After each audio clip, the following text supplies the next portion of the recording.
Hey everybody. In this video, I'm going to introduce you to some ideas that help us connect media with the practice and history of political power.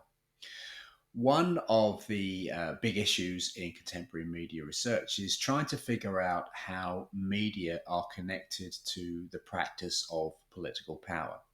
And this is based on the idea that political power depends on the ability to encourage us to see the world in particular ways. Reality is a complicated thing.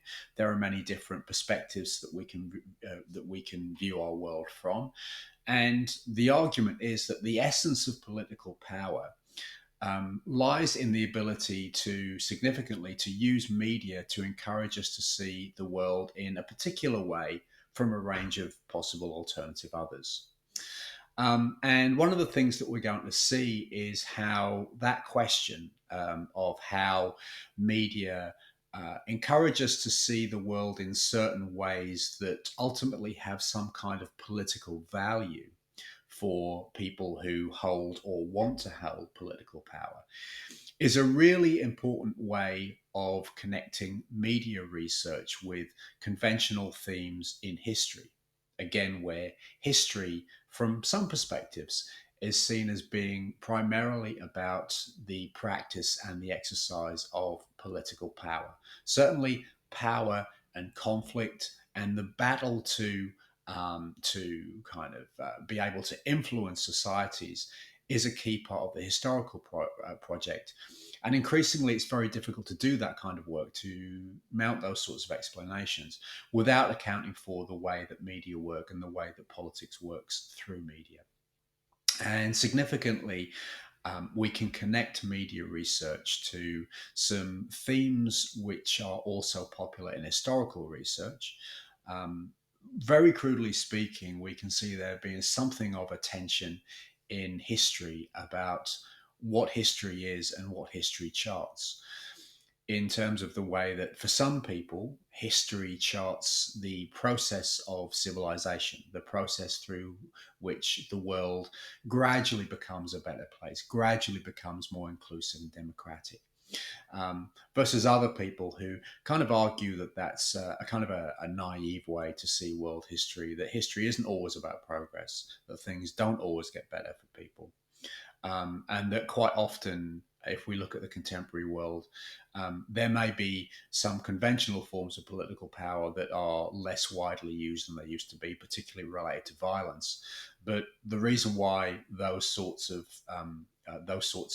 exercises of political power have become less frequent is because powerful states, organizations, whatever, actually have far more sophisticated ways of maintaining control over people through conditioning what they think, and media become an important part of that process.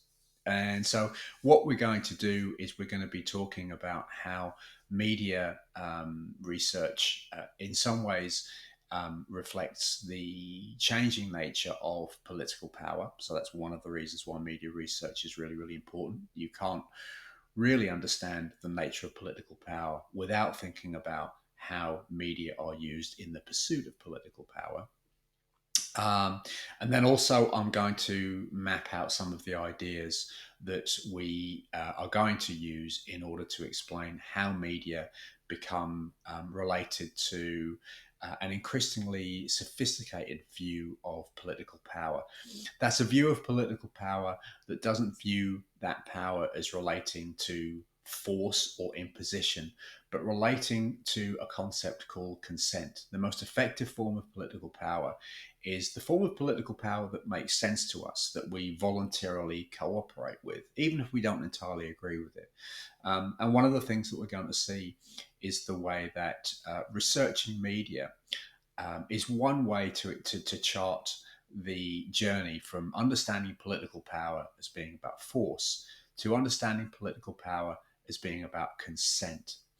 Now, included in here is the idea that communication is about, really, on the most fundamental level, about shaping our overall perceptions about the world, kind of gathering, generating an overall view of what the world tends to be like in general terms and why it works in the way that it does. And ultimately, where we're going to end up with is with a discussion of recent health communication around COVID 19. And having viewed all of the literature on the nature of politics and media and power, we're going to be seeing how that literature enables us to argue that when we're communicating, particularly on a national level, about COVID 19, we're doing far more than just giving out information about how we should behave, how we should treat viruses. We're also shaping perceptions of what nations are like. So, just to start off with, I want to go over and talk about how media can be related to a changing perception on the nature of politics.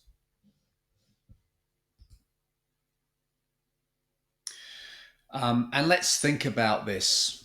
I shall move over here.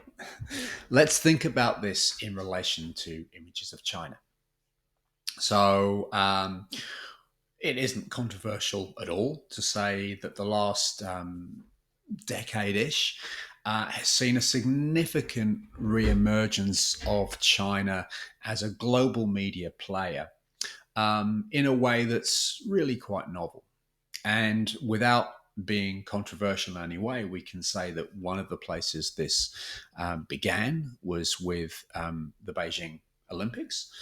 And it isn't at all controversial to say that the staging of the Olympic Games is political in the sense that it is quite closely connected to the desire to project a national image for political purposes.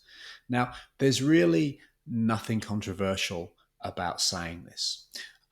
Because whenever you say this, you think, oh my goodness, the Nazis, 1936. But actually, there's a far longer history of that. So, for example, in 1948, the London Olympics were intended to communicate an image of a United Kingdom that was recovering from the war. Similarly, the 2012 London Olympics, which of course followed the Beijing Olympics, were very much based on, again, on a desire to project an image of a modern Britain. And in doing that, the London Olympics very much learned from the massive success of the Beijing Olympics, which was an extraordinarily stunning media display that created an image of China, projected an image of China to the world that the world hadn't seen before. Now, we can say in that sense that the Beijing Olympics was political because it was an attempt to reframe Chinese identity, which would, of course, become the backdrop for all future political engagements, international sort of strategic engagements between China and the rest of the world. Now, one of the reasons why it's worth talking about this is that if we look at media history, we see that China and Australia, in this instance, have been communicating ever since the revolution of 1949. Let me show you a couple of examples. So this is a picture that I took myself, and this is from the trying to remember what the museum's called. It's the Seoul War Museum in South Korea. Imagine, if you will, that you are a Chinese soldier sitting in the freezing cold sometime in the winter of 1951 or 1952 on the Korean Peninsula. And you hear a plane flying above, and you're aware that something is falling from the sky, and you're aware that it's paper. And as this paper falls, you're aware that what you're actually encountering is a leaflet drop. And the Australian forces and the American forces are dropping this leaflet on you. And what this leaflet is saying to you is, you've been fooled, that you are a puppet of Stalinist Russia, that Stalinist Russia is leaning on China to force its troops to confront the United States primarily in Korea, and you are being forced towards the flame of war because your government is lying to you. And this, of course, is what we call propaganda. This is a highly political, clearly political message that's trying to get you to change the way that you understand the world. And of course, China would have been dropping similar leaflets on Australian and American troops as well, saying, for example, you're not fighting for your country, you're fighting for capitalism. And whilst you're fighting here, some rich guy is at home. And this is actually an example of a real leaflet I'm telling you here. So I'm not trying to be gendered in any way. But there was a leaflet that was dropped on American Australian soldiers saying, hey, soldier, whilst you're fighting here, some rich capitalist is going out with your girlfriend at home. That's what it said. So this is what we might think about when we think about explicitly overt political communication that attempts to change our perceptions. It's obviously political. Now, let's think of a more recent example of political communication between China and Australia. So here we have Meng Fei and Li Lin-chen. Li Lin-chen is, if you were going to compile your top broadcasters of all time, certainly top Australian broadcasters of all time, she'd have to be in the mix. Fantastic TV news presenter for SBS mostly. Fantastic broadcaster, period. Fantastic presenter. Very funny, very skilled. Here she is interviewing Meng Fei. And Meng Fei, for those of you who don't know who this is the host of the incredibly popular Chinese dating show called If You Are the One, which is very popular on SBS. And If You Are the One is a dating show from China, as I say, which I'm sorry, I'm repeating myself, that has become very popular in Australia, so much so that SBS kind of, invited Meng Fei over to interview him and talk about the show. The point I'm trying to make is that this is another form of dialogue between countries, which ultimately has some kind of political value.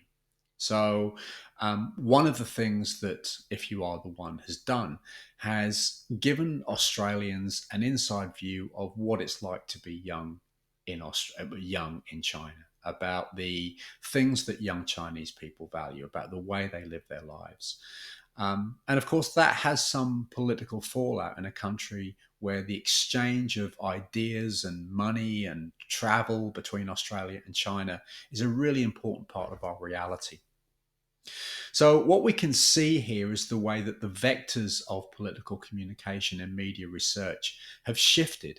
And one of the things that media research on power has done has enabled us to see that if we're talking about the relationship between media, power, and politics, we need to talk about more than overt political communication that's attempting to get people to persuade them to change their ideas. We also need to think about the ideas, images, and stories that we encounter when we're being entertained, because these are important sources of information, images, and ideas that can ultimately be related to political positions. And so it's that journey from persuasion to entertainment that really allows us to see how the notion of consent and consent fostered through media becomes an important political force. And it's this journey that we're going to take over the next few videos. Let me just explain what that path is going to look like.